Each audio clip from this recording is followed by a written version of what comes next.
17절 말씀을 보게 되면 너희의 구속자시요 이스라엘의 거룩하신 자이신 여호와께서 가라사대라고 말씀하고 있습니다. 이스라엘의 구속자이시고 여호와이신 하나님께서 말씀하고 계시다. 그래서 제목을 구속자이신 여호와, 육적인 이스라엘 백성들에게 말씀하시는 하나님의 말씀은 영적인 이스라엘 백성들에게도 그대로 적용이 되어짐을 우리가 기억할 줄로 믿습니다. 오늘도 하나님께서 우리들에게 말씀하시는 우리가 기억해야 될 줄로 믿습니다.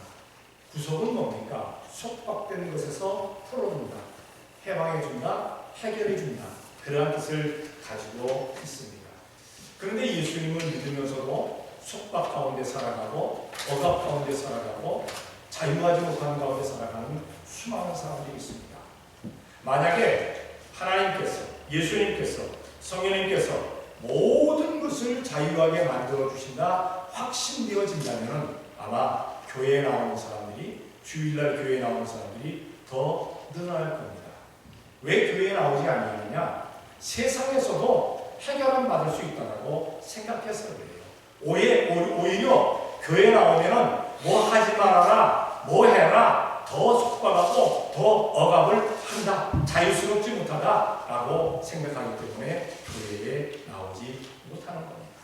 우리는 이 불행한 사람들, 불쌍한 영혼들을 위해서 기도하고 그들이 과연 하나님의 역사로 말미암아 예수님의 이름으로 성령님의 놀라운 그런 동행하심으로 말미암아 자유함을 얻을 수 있다라는 그러한 믿음을 가지게 하기 위해서 기도하고 그들을 우리 주님께로, 교회로 이끌어내는 우리가 되어야 할 줄로 믿습니다. 그러기 위해서는 우리가 먼저 영혼 육의 자유함을 느껴야 합니다. 우리가 다 구속함을 받아야만 돼요. 여러분들 한번 생각해 보시기 바랍니다. 나는 영적인 문제에서, 정신적인 문제에서, 육신적인 문제에서, 삶의 문제에서 다 자유함을 받았는가? 다 노임을 받았는가? 아니면 무엇에 얽매여 살고 있지는 아니한가? 우리 스스로를 돌아보는 우리가 되어야 될 줄로 믿습니다. 아까 우리 김성호 목사님이 얼마 안 가면은 뭐 십자가하고 강아지를 자랑한다 라고 얘기를 했는데, 강아지한테 묶여 사는 사람들 얼마나 많아요 요즘. 그렇잖아요. 강아지한테 묶여 사는 사람, 강아지 때문에 강아지 오줌 누이게 안 하고 교회 못 나와요. 그 시간에 딱 여름에 오줌 싸가면 되니까 못된 놈이 그냥 그거 싸게 하려고 못 나오는 거예요. 어쨌든 자유함을 좀 느껴야 된다는 사실입니다. 교회 나가려고 하면 문제가 터집니다. 교회 나가려고 하면 남편이 혹은 아내가, 자식이, 부모가 그냥 문제를 터뜨려서 교회 못 나가게 하고 속상하게 하고 그냥 복장 터지게 만드는 그런 경우들이 있는데, 그러한 데서 다 자유함을 느껴야 될 줄로 믿습니다. 만약에 교회 못 나가게 하는 그러한 것들이 있거든요, 내가 교회 갔다 오면 주님께서 해결해 주실 줄로 믿습니다 하고 나오면 되는 줄로 믿습니다. 해결이 안 됐으면 다음에 또 해결될 줄로 믿습니다 하면 끝나는 거예요. 그거 묶이니까 사탄이 그거 틈타가지고 끝까지 묶어놓는다는 사실입니다. 자유함을 얻어야만 합니다. 오늘 말씀하시기를 이스라엘 백성들이 너무나도 자유함을 느끼지 못하고 너무나도 이상하게 살아가고 있는 것을 보게 되니까 하나님께서 지금 말씀하고 계시는 겁니다. 하나님께서 말씀하실 때 구속자 대신 하나님께서 말씀하시면서 뭐라고 말씀하십니까? 나는 네게 유익하도록 가르치고 너를 마땅히 행할 길로 인도하는 너희 하나님 여호와. 네가 유익하도록 내가 가르쳤고 너를 마땅히 행할 길로 내가 인도하는 하나님이다. 그런데 너희들은 왜 내가 너희들에게 가르치는 그 말씀을 무익한 말씀으로 하느냐, 유익되지 못하다고 하느냐, 마땅히 행해야 하는데도 불구하고 그거 행하지 않아도 된다 라고 그렇게 이야기를 하느냐라고 하나님께서 말씀하고 계시는 겁니다. 하나님은 그 이스라엘 백성들에게 가르치심과 인도하심이 있다라고 말씀을 하고 계십니다. 하나님께서 가르치시는 모든 말씀은 우리들에게도 이스라엘 백성들에게 유익한 것이고 성도들에게 유익한 것이라는 그러한 사실입니다. 성경을 한번 찾아봅니다. 고린도전서 12장 7절입니다. 다 같이 시작. 각 사람에게 성령이 나타나 주시는 증거이 유익하게 하여 하십니다. 아멘. 어떤 사람들은 성령이 나타나시면 뭐 환상을 본다, 뭐 꿈을 꾼다, 뭐 팔쩍팔쩍 뛴다 그러니까 아이고 저거 정신 나가고 저 돌았다 라고 그렇게 생각하는 사람들도 있는데, 만약에 그렇게 도는 것처럼 그렇게 생각하면 그건 잘못된 거예요. 정말 진정한 성령님의 역사가 아닙니다. 성령님의 역사는 우리 믿음의 사람들이 신앙생활하는데 유익하게 하려고 우리들에게 오셨다는 겁니다. 우리들에게 오셔서 우리를 유익하게 하시는 분이지 무익하게 하시는 분이 아니라는 겁니다. 우리를 무익하게 하는 영적인 존재들은 무엇이냐? 사탄의 영이에요. 사탄의 영. 그래서 사탄의 것들은 우리를 패망하게 만듭니다. 사탄의 영은 우리를 패망하게 만드는데, 특히나 우리가 예전에 그 무당의 것들이 있었어요. 이거 뭐 귀신에게 사로잡힌 것들인데, 무당에게 가서 얘기하는 사람들은 구술해야 돼요. 문제가 터지면 물어보겠습니다. 여러분들이 이 세상 살아가면서 문제가 터지겠어요? 안 터지겠어요? 터지죠. 안 터진다고 이게 이상한 거죠. 무덤 속에 있는 사람이죠. 무덤 속에 있는 사람도 뭐 문제가 터진다고 그러더라고. 무덤 속에 누워 있으니까 물이 들어가고 나무뿌리가 찔러갖고 아파 시원해 막 그런다고 그러더라고. 저 자손들에게 나는 몰라요. 한 번도 그런 거 당했잖아요. 근데 무덤 속에 있는 사람들조차도 문제가 나간다는 거예요. 그러니 살아가는 사람들 얼마나 많은 문제가 생기겠어요. 그러니까 그 무당을 따르는 사람들은요, 문제가 생기면 뭐합니까? 구술하잖아요. 구술. 그래서 1960년대 그때만 하더라도 동네에서도 구술했어요. 동네에서도 막 그냥 괭괭 하면서 막 징치고 붙이고 막 이거 하면서 구술했어요. 그러면서 문제를 해결해 준다고 했어요. 그런데 요런 것들이, 요 악한 것들이 어떻게 하느냐? 문제를 해결해 주는 것처럼 구술했는데 정말 문제가 해결 안 받았네? 그래가지고 조금 살아가요. 그러다가 문제가 또 터져요. 그러면 어떻게 되느냐? 또 찾아갑니다. 아이고 또 문제가 터졌습니다. 그러면은 그때는 구슬 조그만 거 있으니까 이번에는 큰 거 해야 된다. 그래갖고 만약에 10만원짜리 구슬 했으면 50만원짜리고, 50만원 구슬 했으면 100만원짜리고, 100만원짜리 했으면 500만원짜리고, 500만원짜리 했으면 1000만원짜리고, 이래가지고 집을 홀라당 다 들어놓습니다.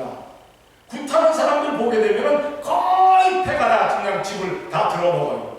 그리고는 다 들어먹고 나서는 그 다음에 어떻게 하느냐? 문제가 터졌다 찾아가면 부채 갖고 와라, 돈 갖고 와라 그러면 부채가 아니라 복채 갖고 와라 그러면 복채, 돈 갖고 와라, 안 갖고 오면 안 해주는 거예요. 이 사탄의 것들은요, 이렇게 다 말아먹어요.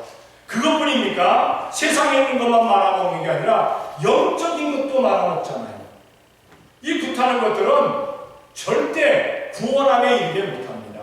천국에 가게 못하잖아요. 다 지옥 떨어지게 만듭니다.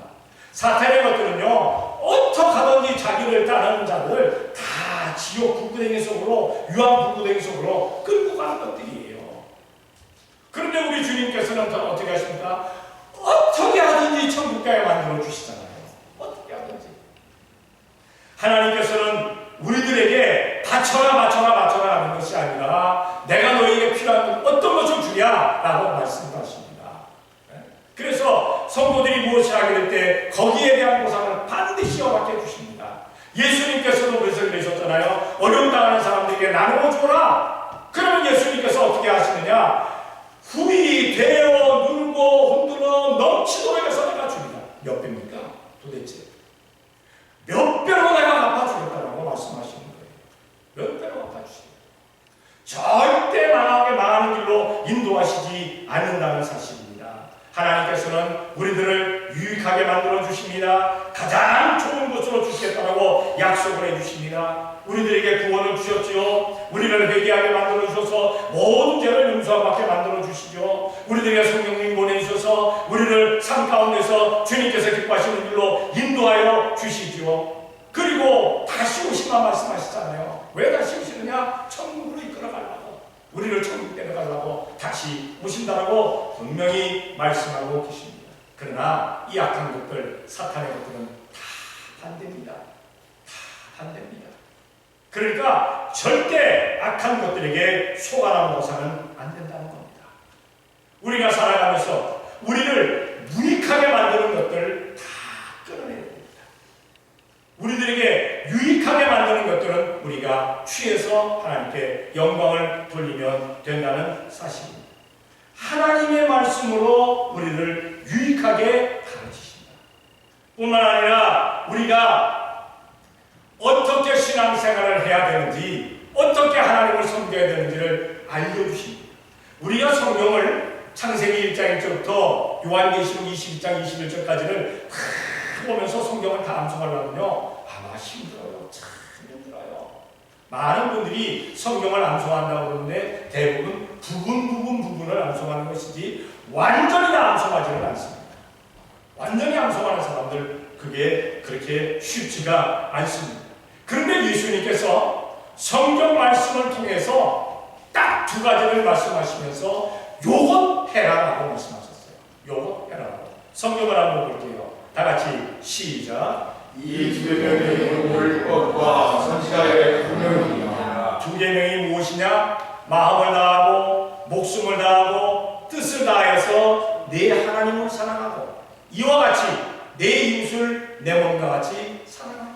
이 두 계명이면 온 성경, 율법, 계명 모든 것에 다 요약됩니다. 다 하나죠. 집합체다라고 말씀하고 계십니다. 그러니까 성경을 많이 안다고 하면서 암송한다고 하면서 이 두 말씀을 지키지 아니한다면 성경을 지키지 않는 거예요.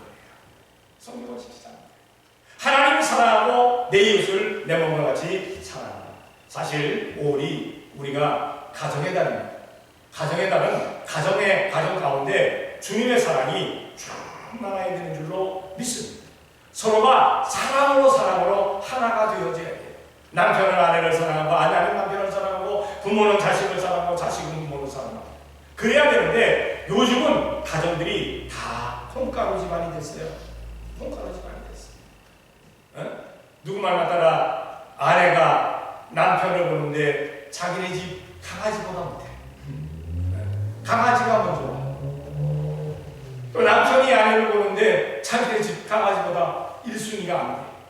이래서는 안 되는 거예요. 이래서. 제 예수님의 사랑으로 우리 하나님의 사랑으로 하나가 되어져야 된다는 사실. 어쨌든 하나님을 사랑하고 이웃을 사랑하는 것 이게 마땅한 일인데 꼭 해야 되는데 딱 두 가지 말씀하셨는데 이 두 가지조차도 우리가 쉽게 지키지 못한다는 사실입니다. 우리가 한번 생각해 보시기 바랍니다. 나는 진정 마음과 목숨과 힘과 뜻을 다해서 하나님을 사랑합니다. 사랑하는 아멘. 네. 아멘. 내 이웃을 내 몸과 같이 사랑합니다. 믿어지면 아멘. 네. 그런데 내 이웃을 내 몸과 같이 사랑한다면서 내 이웃을 정말 내 몸과 같이 사랑합니까? 쉬운 일 아니에요. 내 남편도 내 몸같이 사랑 못해요. 내 아내도 내 몸같이 사랑 못해요. 내 몸이 우선이야. 보면 내 몸이. 나도 힘들어 죽겠는데 내가 당신을 뭘 돌봐. 내가 좀 그래도 힘이 나야 당신을 돌보는 거지. 이렇게 얘기를 한다는 겁니다. 그런데 내 몸처럼 내 이웃을 사랑하라. 내 가정을 사랑하라. 내 아내를 내 남편을 사랑하라. 우리는 이것을 지킬 수 있는 우리가 되어야 될 줄로 믿습니다. 그런데 이것이 힘드니까 성령님께서 우리들에게 오신 거예요. 성령님께서 우리를 보내주셔서 성령님이 감동하여 주셔서 하나님을 사랑하게 만들고 그리고 이웃을 내 몸과 같이 사랑하게 만들어 주시는 줄로 믿습니다. 어떤 사람은 그럽니다. 내 이웃을 내 몸과 같이 사랑하라고 하니까 아무 사람인지 다 사랑하면 되는 줄 알아. 그러니까 사탄에게 속한 것까지 사랑하겠다고 막 애쓰고 노력하다가 이단의 것으로 넘어가 버리는 것들이 많습니다. 그러니까 기도해서 사랑할 사람인지 아닐지를 잘 구분하고 사랑할 수 있는 우리가 되어야 될 줄로 믿습니다. 분별을 잘하자는 겁니다. 분별을 잘하셔야 돼요. 분별을 잘하셔야 돼요. 두 번째로 18절에 보니까 이렇게 말씀합니다. 가르침과 인도한다라고 가르침과 인도함을 받을 때, 다시 말해서 하나님께서 가르치시고 인도해 주실 때 어떤 역사가 일어나느냐. 18절에 보니까 슬프다 내가 나의 명령을 듣지 아니하였다가 만일 들었다면 내 평강이 강과 같았겠고 내 의가 바다 물결 같았을 것이며 라고 말씀하고 있습니다. 평강이 강같이 흐르고 의가 바다 물결 같았을 것이다. 어느 때 가르침을 받고 인도함을 받았더라면. 그런데 이스라엘 백성들이 그리하지 못했다는 겁니다. 그러니까 평강이 다 사라지고 의가 다 사라졌다는 얘기죠. 요즘 많이 들려지는 복음성가 가운데 오늘 김성훈 목사님께서도 처음에 복음성가를 불렀지만 은혜입니다. 지난주에 박정민 사모님 행복을 불렀습니다. 행복과 은혜라는 단어가 이 단어에 복음성가가 굉장히 많이 불려지고 있어요. 왜냐하면 그게 필요한 때입니다. 그게 필요한 때입니다. 행복과 은혜가 철철철철철 넘쳐나면요 그 단어 잘 안 써요. 사랑이 철철철철 넘쳐나는 사람은요 오히려 사랑이라는 단어를 잘 안 써요. 가만히 보면 또 이상하게 말하는 사랑이 철철철철 넘쳐나는 사람은요 사랑한다는 말을 안 해도 그 사람 그 모든 게 사랑이야 무조건. 네. 사랑. 근데 우리 한국 사람들이, 한국 남자들이 아주 뭐랄까 이 착각하고 살아가는 게 있어요. 자기 마누라한테 얘기합니다. 자기 마누라가 아니라 자기 아내에게 얘기합니다. 여보, 내가 당신 사랑하는 거 다 알지? 내가 말 안 해도 알지? 아내가 뭐라 그러니까 고개를 끄덕끄덕하면서 얘 이름이 인간아 말을 안 하는데 어떻게 하냐?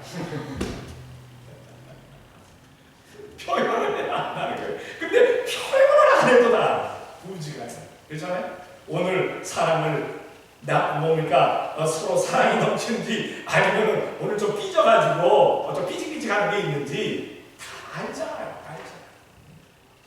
어쨌든 행복과 은혜가 넘쳐난다면 그것을 굳이 그냥 그것을 바랄 이유가 없습니다. 근데 지금 행복과 은혜가 필요한 때예요. 행복과 은혜가. 그런데 이 행복과 평화는 뭡니까? 행복과 은혜는 어디에서 있느냐? 평강이 와야 돼요. 평강.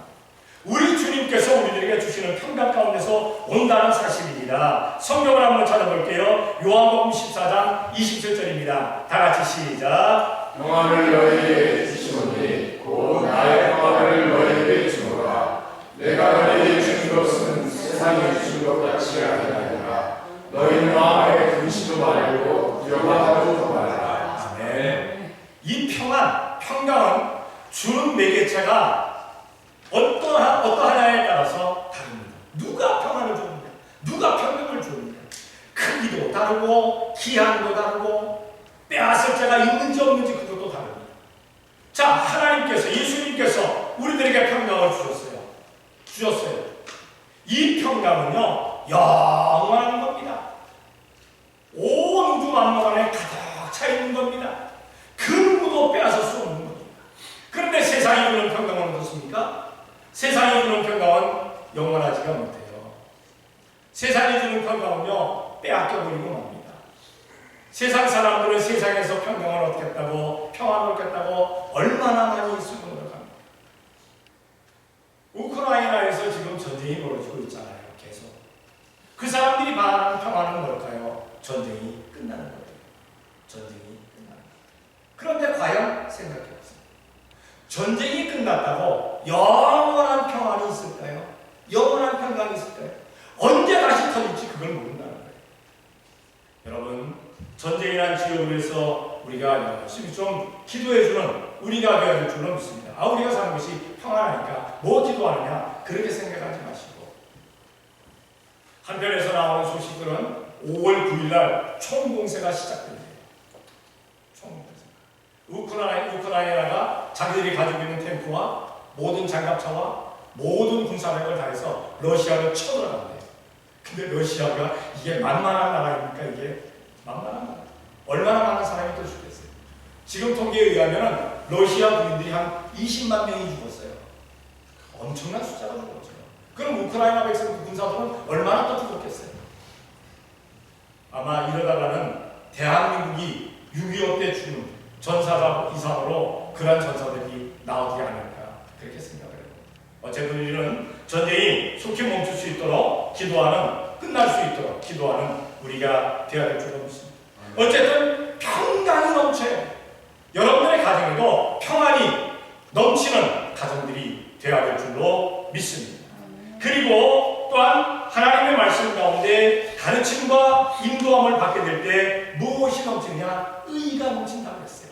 의는 뭡니까? 하나님의 말씀대로 살아가는 것 아닙니까? 성경을 찾아볼게요. 로마서 1장 17절입니다. 다 같이 시작. 복음에는 하나님의 의가 나타나서 믿음으로 믿음에 이르게 하나니 기록된 바 오직 의인은 믿음으로 말미암아 살리라 하니라. 예수님께서 분명히 말씀하셨습니다. 내가 올 때에 믿는 자를 보겠느냐. 다시 말해서 내가 올 때에 의롭다 하는 사람을 보겠느냐. 의인을 찾아보느냐. 성경을 말씀하십니다. 의인은 없나니 하나도 없도다. 그런데 또 오늘 성경은 말씀하십니다. 의인은 믿음으로 말미암았습니다. 복음으로 말미암아 의가 있다. 그리고 오늘 본문에 뭐라고 말씀하셨습니까? 하나님의 가르치심과 인도함을 따르게 될 때 의가 바다 물결처럼 넘쳐난다고 했어요. 바다 물결처럼. 바다처럼 넘쳐난다. 여러분들의 삶 가운데 의가 정말 바다처럼 넘쳐나는 여러분들의 삶이 되어지시기를 예수님의 이름으로 축원합니다. 우리의 힘으로 되는 게 아니잖아요. 예수님의 이름으로 되는 거잖아요. 우리는 우리 하나님의 주시는 그 의의 바다 가운데 헤엄치며 살아갈 수 있는 우리가 되어야 될 줄로 믿습니다. 그리고 이제 마지막으로 19절에 보니까 내 자손이 모래 같았겠고 내 몸의 소생이 모래 알갱이 같아서 그 이름이 내 앞에서 끊어지지 아니하였겠고 없어지지 아니하였으리라 하셨느니라 라고 말씀하고 있습니다. 하나님의 가르치심과 하나님의 인도대로 가면은요 자손의 복을 주시겠다. 자손의 복을 주시겠다. 이 자손의 복도 하나님께서 주셔야 합니다. 우리가 기억해야 될 것은 가나다가 그 자녀가 자녀가 없이 그렇게 살아가는 분도 있어요. 그럼 그런 사람들은 어떻게 해야 되느냐? 믿음의 자손들을 번창시켜야 돼요. 믿음의 자손들을. 믿지 않는 사람 예수님께로 인도해가지고 믿음의 자녀를 번성시켜야 된다는 그러한 사실입니다. 저도 우리 아들내미가 장가를 간 지 벌써 아마 6, 7년 넘은 것 같아요. 근데 아직 자녀가 없어요. 그럼 묻습니다, 제가. 제가 묻는 게 아니라 사람들이 물어요. 저는 이제 부담스러울까봐 안 묻죠. 사람들이 묻습니다. 아니, 왜 아직 자녀가 없냐고. 그러면은 그렇게 얘기합니다. 하나님이 안 주시는데 어떻게 나요? 맞습니까? 틀립니까? 맞아요. 자기들은 피임을 안 한대요. 그리고 받아봐도 별 문제가 없대요. 그런데 아이가 안 들었어요. 그럼 어떻게 해요? 하나님이 주셔야 되잖아요. 하나님이 주셔야. 하나님이 주셔야 나는 거죠. 그런데 하나님의 가르침과 인도함 따라 살아가면 하나님께서 자손의 복을 주시겠다고 했어요. 그런데 가만히 보게 되면 이스라엘 백성의 선조가 누구입니까? 조상이 누구입니까? 아브라함이죠. 아브라함에게 자녀가 몇 있었습니까? 하나. 그렇죠. 적자는 하나입니다. 근데 서자까지 하면 8명입니다. 왜냐하면 첨액에서 7명이 났어요. 우리는 이걸 잘 모르잖아요. 그렇죠? 많이 그거 생각 안 해요. 근데 첨액에서 7명이 났어요. 사실. 자기 안에 사라에서는 딱 한 명 났어요. 달라. 근데 하나님은 뭐라고 말씀하십니까? 자손의 복을 내가 주리라 라고 말씀하셨어요. 숫자가 많다, 적다, 없다가 문제가 아니에요. 하나님이 자손의 복을 주시겠다 하면은 주시는 줄로 믿습니다. 육적인 자녀이건 영적인 자녀이건 하나님께서 자손의 복을 반드시 주신다는 사실입니다. 창세기 22장 17절에 한번 보겠습니다. 다 같이 시작. 내가 내게 큰 복을 주고 내 시로 크게 성하여 하늘의 별과 같고 바닷가의 모래와 같게 하리니 내 시가 그 대대기물을 거두리로다. 아멘. 하나님께서 아브라함에게 이삭 달랑 하나 주시면서 하시는 말씀이 하늘의 별처럼 세상이나 바닷가의 모래처럼 세상이나 먼 대적의 눈을 얻게. 사람이 보면 우리가 봐도 이해가 안 되는 구절이에요. 근데 하나님이 하시겠다고 하시잖아요. 하나님은 하십니다. 하시겠다고 하시면 하십니다. 아브라함만 한 사람 난 게 아니라 이삭도 하나 얻었습니다. 그러니까 얘기합니다. 목사님, 이삭은 쌍둥이 얻었잖아요. 에서와 야곱을 얻었어요. 근데 에서는 미워서 버리고 야곱은 사랑해서 적자 만들고 그렇게 만들었어요. 둘에게서 번성한 것이 아니라 하나에게서 번성하게 만드십니다. 야곱 하나에게서. 그리고 야곱은 12명을 얻었어요. 그래갖고 애굽으로 70명이 내려갑니다. 430년 만에 올라오면서 60만 3,500명이 올라옵니다. 그리고 지금 세상 따져보세요. 전 세계에 이스라엘 민족이 들어가서 살지 아니하는 땅이 거의 없어요. 모든 곳에 다 들어가 있습니다. 하나님이 하신 겁니다. 하나님이 하신 겁니다. 하나하나 12 그러더니 번성하게 하셔서 그렇게 만드셨다. 하나님은 그렇게 하십니다. 지금 저출산 시대라고 해서 대한민국이 2050년이 되면 나라 존재가 흔들린다라고 얘기를 해요. 지금처럼 애를 낳아요. 지금처럼 애를 낳아요. 근데 하나님께서 대한민국 사랑하면 없어지지 않게 만들어 주실 줄로 믿습니다. 하나님이 뜻이면 되는 거예요. 그러니까 우리는 하나님의 손에 부탁하자는 그런 말씀입니다. 하나님께서 번성하게 만드신다고 약속하셨기 때문에 이스라엘 민족들은 지금도 전 세계를 떠나서 머리 되고 있어요. 머리가 되어진 모습을 보게 돼요. 우리가 기억해야 될 것은 우리는 오직 주님의 이름을 자랑할 수 있는 우리가 되어야 될 줄로 믿습니다. 아멘. 자, 성경을 한 군데 더 찾아볼게요. 창세기 5장 29절입니다. 다 같이 시작. 이름을 노아하여 가로되 노아에서 땅을 저주하시고 숲으로 일하는 우리를 이 아들이 아니하리라 하였더라. 아멘. 자, 이스라엘 사람이 범죄해서 에덴 동산에서 쫓겨났습니다. 그러면은 좀 깨닫고 참 올바르게 살라고 에덴 동산으로 다시 돌아가려고 그렇게 애쓰고 노력했는데 오히려 더 범죄를 했어요. 하나님이 후회하신 만큼 사람을 지으셨음을 후회하신 만큼 그렇게 범죄를 했어요. 그런데 단 한 사람 노아만은 하나님 앞에 완전한 사람이었어요. 수많은 사람을 통해서 인류를 번성시킨 것이 아니라 지키신 것이 아니라 단 한 사람. 그 노아를 모시고 노아의 아내, 노아의 세 아들, 그리고 노아의 며느리 8명을 통해서 세상이 다시 이 사람이 다시 온 세상에 번창하게 되는 것을 보게 됩니다. 하나님이 함께 하십니다. 오늘 노아는 모든 사람들을 안위할 것이다. 안심시키고 위로해주고 보듬어 줄 것이다. 성도 여러분, 우리는 여러분들이 있는 그곳에서 모든 사람들을 안위할 수 있는 우리가 되어야 될 줄로 믿습니다. 좀 모든 사람들을 좀 이렇게 포근하게 감싸줄 수 있는 우리가 되어야 될 줄로 믿습니다.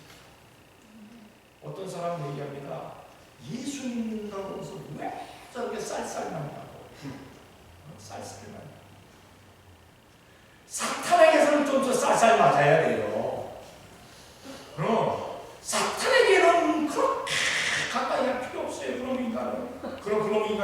그놈의 영적 명령은 사탄, 마귀, 귀신 이것들에게는 쌀쌀 맞게 맞으세요. 그런데 성도에게, 가족들에게 혹은 주위의 사람들에게는 좀 우리가 돼야 될 줄로 믿습니다. 만나기만 하면 좋은 사람. 옛날에 그 방송국 가운데 하나가 만나면 어떤 그 방송이 하나가 있었어요. 지금은 그 노래가 없어졌더라고. 그 노래가 없어졌더라고.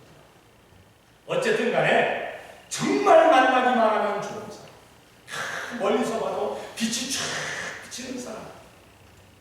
요즘 한국에는요, 남자건 여자건 얼굴에 물광을 내더라고. 해본 사람은 알아. 해본 사람은 세상에나 얼굴에 이렇게 비치면 번쩍번쩍거려. 저는 안 하죠. 안 비치죠.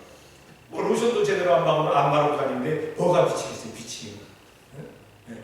세상에 얼굴이 번쩍번쩍하더라고요. 근데 보기는 좋더라고요. 반짝반짝하게 보기 좋아요. 그런 번쩍번쩍임이 아니라 정말 사랑 때문에, 정말 그 사람의 인품 때문에, 인성 때문에 얼굴이 빛나는. 스데반이 돌로 맞아 죽기 전에 그 얼굴이 천사처럼 빛났던 것처럼 얼굴이 천사처럼 빛나는 좀 우리가 되어야 될 줄로 믿습니다. 어디를 가든지 그렇게 되자는 사실입니다. 오늘 구속자이신 여호와를, 그 가르침을, 그 인도함을 따라 살아가게 될 때 우리들에게 평강 주시겠다. 우리들에게 의가 넘치게 해주시겠다. 우리들에게 참 자손의 복을 주시겠다라고 말씀하십니다. 이 복이 우리 온 성도들에게 임하여 주시기를 예수님의 이름으로 축원합니다. 아멘. 기도하겠습니다. 사랑의 아버지 하나님, 감사합니다. 사랑하여 주시어서 오늘도 이 시간 주님 앞에 나와 이렇게 예배할 수 있는 복을 주셔서 감사합니다. 기도와 찬송과 그리고 말씀 상고하게 하시니 감사합니다. 말씀을 주시니 감사합니다. 우리의 구속자 되신 여호와 하나님께서 우리들을 가르쳐 주시고 인도하여 주셔서 평강의 길로, 의의 길로 인도하여 주심을 감사합니다. 자손의 복도 허락하여 주심을 감사합니다. 모든 복됨이 주님의 영광 위에서 나타나지게 복을 내려 주시옵소서. 예수님의 이름으로 온 성도들에게 임하게 복을 내려 주시옵소서. 있어도 예수님의 이름으로 기도 드리옵나이다. 아멘.